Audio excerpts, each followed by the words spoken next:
Discipline is not forced, it's not pressure, it's not violence against the self.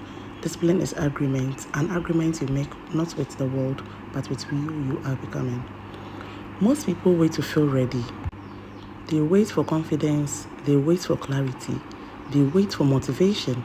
But discipline begins before all of that. It begins in uncertainty, it begins in discomfort, it begins when nothing feels aligned yet. And that's why it's sacred. Small consistent deeds will always outweigh big inconsistent ones. Because consistency is not impressive, it's faith. Anyone can act when they feel inspired. Anyone can show up when it feels easy. Anyone can give effort when there is excitement. But showing up when it's quiet, that's discipline. Showing up when no one notices, when no one praises you, when no one is watching, that's devotion. We live in a culture obsessed with extremes, all or nothing, burnout or disappearance, obsession or avoidance. But growth doesn't live at the extreme. Growth lives in the middle, in the ordinary, in the repeated. The days that feel forgettable are the days shaping you the most. Discipline doesn't demand intensity, it asks for presence. Just be here, just do today. Just do something small and do it again tomorrow. 15 minutes doesn't feel powerful. It doesn't feel horrific. It doesn't feel like enough. But 15 minutes a day is a promise kept. And promise kept, especially to yourself, changes everything. You don't build discipline by doing more. You build it by doing less, more consistently. Less effort, less resistance, less negotiation. Consistency removes decision fatigue. It turns effort into ritual. At first, you force yourself.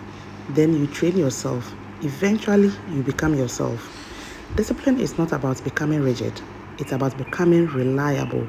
Reliable to your goals, reliable to your values, reliable to your nature self. Every time you show up, even imperfectly, you tell your nervous system, I am safe with myself. I can be trusted. I don't abandon myself when the things get hard. That trust compounds.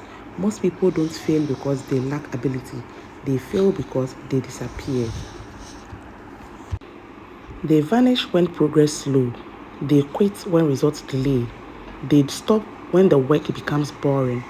But boredom is not a sign to stop. It's a sign that you are past novelty and entering mastery. Mastery is quiet. No fireworks, no applause, just repetition refined. Small deeds repeated daily becomes invisible power. You don't notice them working until one day you notice you have changed. Your posture shifts, your thinking sharpens, your self-respect deepens. You begin to move differently, not because life got easier, but because you got steadier. This is why consistency is worship. Because worship is not about emotions, it's about reverence.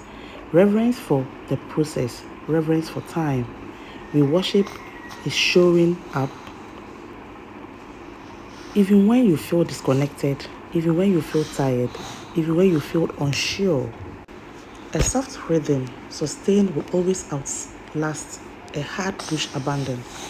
You don't need to push yourself into progress. You need to care for yourself into consistency. Small habits lower the barrier. They remove excuses. They make momentum accessible. Every small act says, this is who I am becoming. An identity. When discipline becomes identity, effort becomes light. You stop negotiating with yourself. You stop waiting for the right mood. You stop needing external validation. You just show up quietly, calmly, repeatedly, and over time, your consistency becomes your confidence. Because discipline is not control, it's cared. Care for your future, care for your purpose, care for your becoming. And that is why consistency is worship. If you enjoyed this video, please like, share, and subscribe to my channel. Bye.